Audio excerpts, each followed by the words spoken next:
बगवारा का निवासी हूँ और मैं JSW स्टील में सीनियर वाइस प्रेसिडेंट हूँ।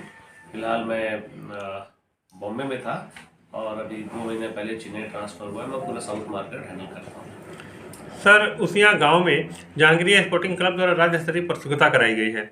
इस प्रतियोगिता के पीछे क्या मंशा रही है? देखिए, समाज जो काफ़ी दिनों से मैं देख रहा था कि समाज काफ़ी टुकड़ों में बँट रहा है और नौजवान हमारे जो पीढ़ी है वो डाइवर्ट हो रही है मेन स्ट्रीम से और काफ़ी मोबाइल में टाइम वेस्ट कर रही है और नशेखोरी में भी लोग कुछ लोग मैं देखता हूँ जा रहे हैं।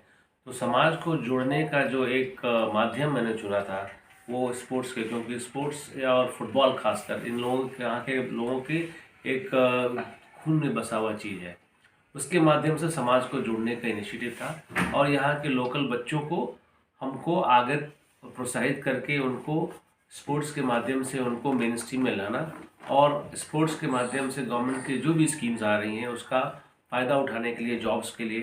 प्लस स्पोर्ट्स लोगों को डिसिप्लिन सिखाता है, स्पोर्ट्स लोगों को ज़िंदगी को उसूल सिखाता है, ग्रुप में कैसे काम करना है वो स्ट्रैटेजी बताता है।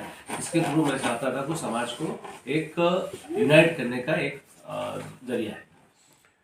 जैसा कि राज्य स्तरीय प्रतियोगिता की मैं बात करूं तो उस समय आसपास के करीब 16 गांव के बच्चों ने खेला है और साथ ही फील्ड पे बहुत अच्छी भीड़ थी। इस मामले में आप क्या विचार रखते हैं? देखिए, इस बार पहली बार ऐसा हुआ है कि हम लोगों ने ये प्रोग्राम जो रखा है वो सारे प्रधानों, जितने इलाके के प्रधानों को मिला कर रखा था, DFI ऑर्गेनाइज किया था। ये किसी इंडिविजुअल गांव का प्रोग्राम नहीं था। तो इसमें सारे लोगों की, सारे गांव की रुचि दिखी। हम लोगों ने न्यूट्रल रेफरीज रखा था यहाँ पे, सो दैट कि फेयर गेम हो। प्लस लोकल बच्चों को ही खिलाया था।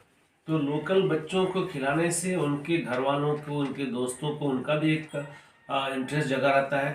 प्लस अपने बच्चों को हमको आगे बढ़ाने का जो इनिशिएटिव है, इसकी वजह से लोगों में रुचि ज़्यादा दिखी और मेरे ख्याल से मुझे जैसा बताया गया है कि ये ऑल टाइम हाई क्राउड था और काफ़ी लोग संतुष्ट हैं गेम की क्वालिटी से भी और गेम के ऑर्गेनाइज करने का जो प्रोसेस है न्यूट्रल वे में, उसको लेकर भी लोग काफ़ी खुश हैं।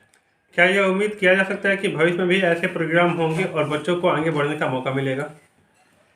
जी, बिल्कुल सही आपने कहा कि कोई चीज़ एक बार होने के बाद अगर ख़त्म हो जाएगी तो फिर इसका बेनिफिट नहीं मिलेगा। तो हमारा जो सोच है, हम लोगों की जो कमेटी, जो टीम की सोच है कि इसको हर साल किया जाए और अन्य अन्य गाँव में भी इसको ऑर्गेनाइज किया जाए और मे बी 4 गाँव मिल के एक मैच हो, फिर दूसरे गाँव में दूसरा मैच हो, फाइनल किसी और तीसरी जगह हो, सो दैट कि लोगों का जो है अलग अलग गाँव के लोगों का भी इन्वॉल्वमेंट हो और उनको भी कैपेबिलिटी डेवलप्ड हो वहाँ के लोकल लोगों का इतने बड़े स्तर पे चीज़ों को ऑर्गेनाइज करने का। वो भी एक स्किल डेवलपमेंट की एक्टिविटीज़ है। एक लास्ट सवाल ये कि आज जो है युवा पूरा समय अपना मोबाइल पे ही देना पसंद करता है, सोशल मीडिया पर रील बनाना आदि। ऐसे में खेल के प्रति उनको आगे बढ़ाने के लिए और क्या किया जा सकता है? उनके लिए क्या अपील है आपसे, आपके तरफ से? मेरी अपील यही है बच्चों से कि बच्चे ये जो टाइम अगर मोबाइल पे वेस्ट कर रहे हैं तो उसमें हम लोगों का भी कर्तव्य बनता है कि उनको सही डायरेक्शन पे ले जाए। और बच्चे एक एज में थोड़ा, हम भी अपने एज में कहीं ना कहीं डाइवर्ट होते हुए दिख रहे होंगे, लेकिन हमारे पेरेंट्स ने, हमारे बड़ों ने, हमारे समाज ने हमको शेप दिया। तो हमारी ये भी रिस्पॉन्सिबिलिटी बनती है कि उनको सही रास्ते पे शेपिंग किया जाए। और ये एक स्पोर्ट्स एक ऐसा माध्यम है, यहाँ के लोग इंजॉय करते हैं उस चीज़ को। सिर्फ बच्चों को ग्राउंड पर आप लाइए, उनकी एक्टिविटीज़ डेफिनेटली बदल जाएगी और ये इनके फ्यूचर के लिए भी अच्छा होगा। आजकल के खेलो इंडिया के थ्रू गवर्नमेंट ऑफ इंडिया काफ़ी इनिशिएटिव ले रही है। प्राइवेट जॉब्स में भी मौके मिल रहे हैं, गवर्नमेंट जॉब्स में भी मौके मिल रहे हैं। तो कैरियर बिल्डअप का एक तरीका भी है। इस इलाके को फुटबॉल ने काफ़ी जो है जॉब दिए हैं। लास्ट 10-12 साल में इस चीज़ की थोड़ी सी कमी हो गई थी और हमारी ये कोशिश है कि वापस से ये चीज़ फुटबॉल के थ्रू आए और लोगों को घरों में रोजियाँ भी मिले। यानी क्षेत्रीय लोगों से क्या अपील करना चाहेंगे आप? देखिए, मेरी अपील क्षेत्र के जो मैंने इन्फ्लुएंशियल लोग हैं, जो पैसे वाले हैं या ताकत वाले हैं, जो रिसोर्स वाले हैं, उनसे मेरी ये गुजारिश है कि इस तरह के सामाजिक स्ट्रक्चर चेंज के मामले में उनको भी आगे आना चाहिए। मिलजुल कर जो काम होता है वो लंबा चलता है। इंडिविजुअल काम जो है उसकी एक लिमिटेशन होती है। तो मैं, जितने सक्षम लोग शहरों में बसते हैं, यहाँ के लोगों को ऊपर वाले ने काफ़ी दौलत भी दे रखी है, लोग यहाँ पर इन्वेस्ट नहीं करते हैं, लोग शहरों में ज़्यादातर अपनी चीज़ों को रखते हैं। तो मेरी इससे गुजारिश है कि समाज यहाँ पर भी आपकी ज़रूरत को महसूस करता है आप आइए, इन सब कामों में हाथ बटाइए और यहाँ के समाज को बदलने में आपका भी योगदान होना चाहिए, तब ये चीज़ बदलेगी। एक आदमी के हिसाब से नहीं बदलता या 4 लोगों का नहीं बदलता।